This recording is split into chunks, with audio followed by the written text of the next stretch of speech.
Kennington Lloyd-Smith III with The Athletic. Yesterday, MiLaysia said that she's felt like she's done a better job of internalizing the coaching that you've been giving her, and it's made a difference. How have you seen that, in the last couple of weeks, and how did that kind of manifest itself in the game today?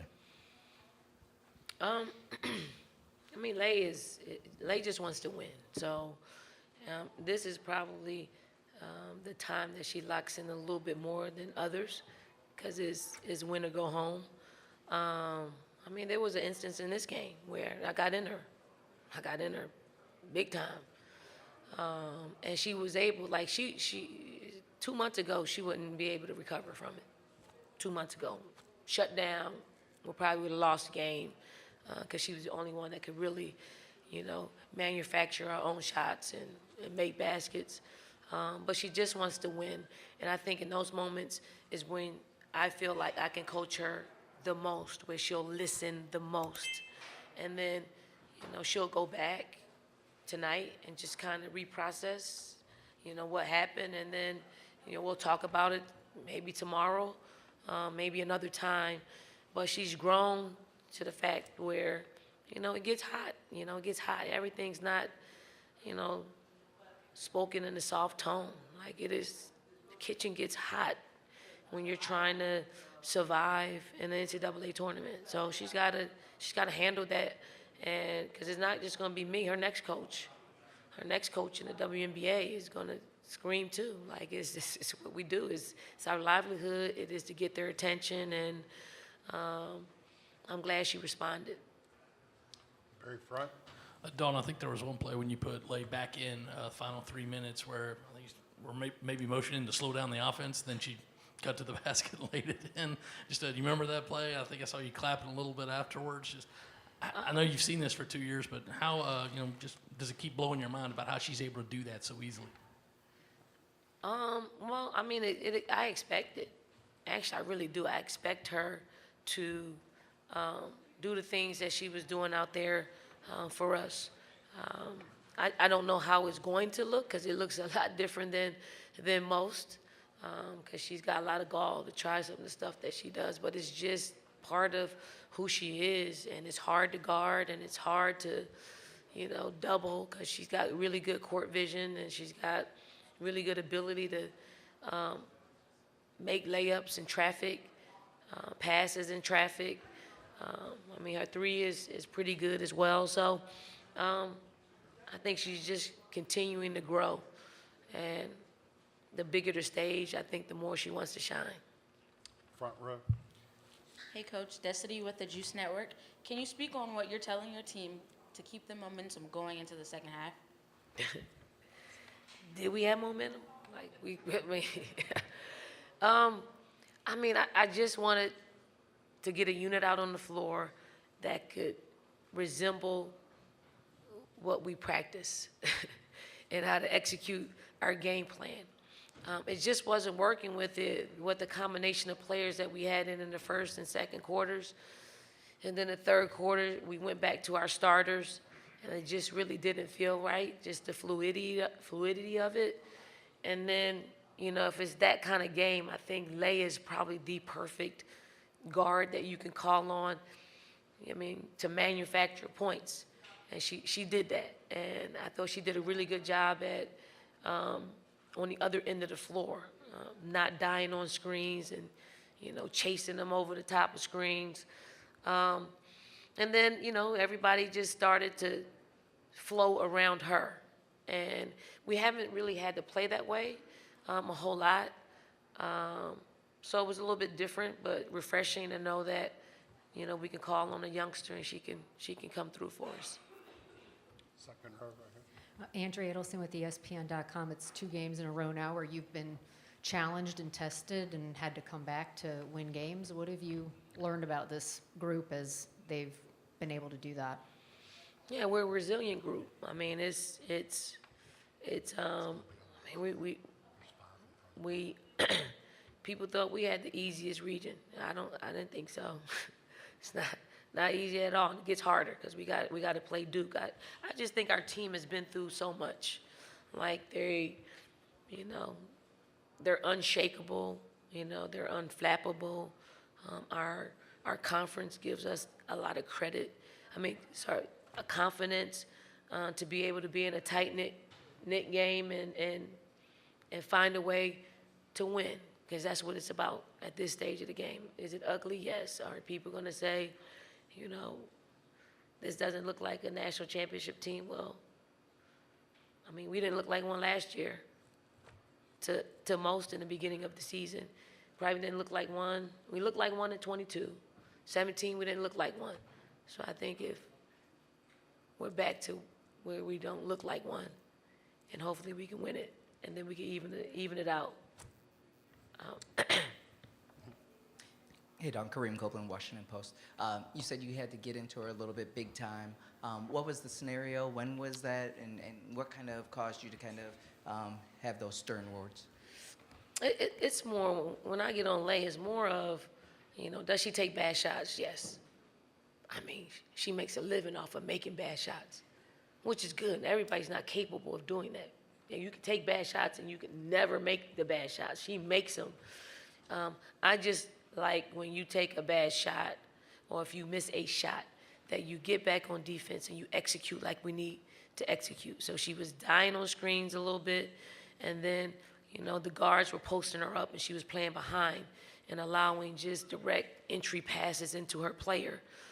And we just can't afford to do that, not against a team that works well around the paint with their big guards. So it was just that, just correcting that part of it. And she took it and found a way to really respond, and I'm most proud of that. Right here on the aisle. Hey, Dawn, Doug Feinberg, the AP. Just to follow up, was that in the first half when you laid into her, or was it third quarter, if you remember? No, I think that was third quarter. Okay, and the other one was the last 3 minutes. I think you were down one with 3:25 left. They didn't score until Sailors 3 with 25 seconds left. The defense, can you talk about what the job you guys did in that when the game was on the line, so to speak? Yeah, that's our normal defense. If we would have connected those possessions early in the basketball game, we might find ourselves with a little bit of a bigger lead. But we were down at that point, and we had to lock in. I thought our assistant coaches did a great job at just suggesting to put different players in, substituting offense for defense, and then getting Breezy in because she's our defensive stopper. 'Cause she sat, I think almost a whole quarter. Probably 10 minutes within the third and fourth quarters. We got her back in. Our players just want to win. Do they want to play? Yes, they want to play. Everybody would love to be in a game at the end of the game, but some of them perform better in those situations, and it's a game-by-game situation for us. But we locked in and defended because we didn't want to go home. Hey, Chapel Fowler at the State. Dawn, we saw you have a few animated conversations with the refs. How would you assess today's officiating and maybe how it impacted the game flow today? The officials have a hard job. They got a really hard job. I don't even have thick enough skin to do their job. The animation was probably more. We have a jokingly conversation rather than really a heated conversation. They were really good at just communicating out there on the floor, and that's why they're officiating in the Sweet 16, and probably some of them on their way to the Final Fours, because they're able to handle those type of situations, communicate with the coaches in a way that just really de-escalates the situation. But they have to do that. They're being graded. They can't just say, okay, it's 0.5, the game is in hand. They can't do that because, ignoring, those situations will decrease their opportunity to go further in the NCAA tournament. Hi. Kiana Nelson-Shine with The Athletic. You spoke on thick enough skin. I had the pleasure of meeting Kristen LaPaz, who directed your biopic and also did an excellent job on Giannis' documentary. Although Columbia is now home and Philadelphia is your foundation, it's no secret that Philadelphians are tough, resilient people. What else are you looking forward to people learning in your biopic about the role Philadelphia has played in who you are and how you've built this team to sustain the tournament. I think I said something wrong. I'm gonna get back with you on that one. I don't Okay. think that's supposed to be out there like that. I'll get back with you. Okay, our last question is going to be on Zoom for Jonathan Dobbins. Jonathan Dobbins from Light On College Sports. Coach Staley, your bench outscored your starters today. Can you talk about the importance of having a bench to rely on in crucial moments this late in March? Yep. I mean, our bench, they do a really great job at just when they're inserted into the game, they're able to play more free than our starters. I mean, starters have a job to do. They got to get us off to a great start. They have to execute the game plan at the start of the game. They have to be the example of how we need to play, especially from a defensive standpoint. And then when our reserves come in, the tone is set. They lift the tone. They are probably a little bit younger. They're able to get up and down the floor a little bit freely and play free, because the amount of freedom that they have, the starters don't have it. And if I told the starters that our reserves, our bench players come in and they play with a certain freedom, they might want to come off the bench and play with that same freedom.